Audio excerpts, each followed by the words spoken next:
Hello guys! After namin kumain ni Bro Tito sa Crepe Delicious ng lunch, ay pumunta kami sa Celebrity Sports Plaza para mag-bowling and to meet other Hug Manila members there. So samahan nyo kami sa aming biyahe papuntang Celebrity Sports Plaza at panoorin kung paano mag-bowling ang isang senior citizen.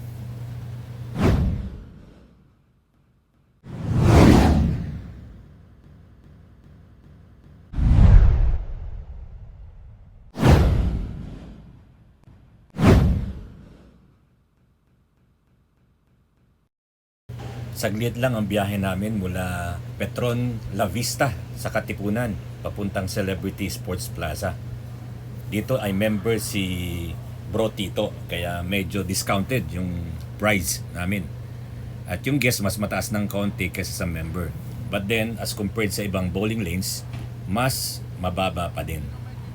Anong sabi nila? The bigger the shoes, the bigger the feet. Siyempre. Yan. Akalain mo, ang laki ng sapatos ni Bro Tito. Size 11. Guys, so alam na kung bakit. Oo nga. Yung sa akin, malaki yung ano, kaya... Ayan, sir. Practice muna kayo, sir. Ball. Yun, pakanan na kami towards Capitol Hills, guys. Capitol Hills.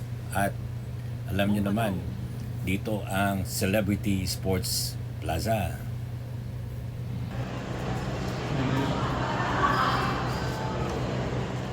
So, hinay-hinay lang muna. Slowly but surely, nag-stretch pa. Kasi parehong walang practice. Ayan. Dahan-dahan. Roll. Yun.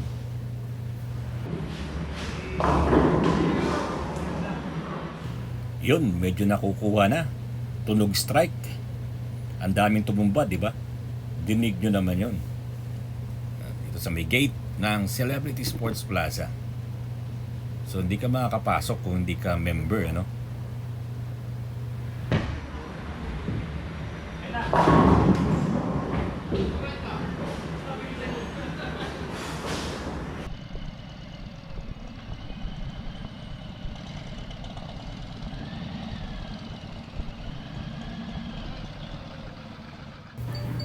Nung makita ko yung bola ni Bro Bunny, kung paano niya i-roll yung bowling ball, ninervyos kagad ako.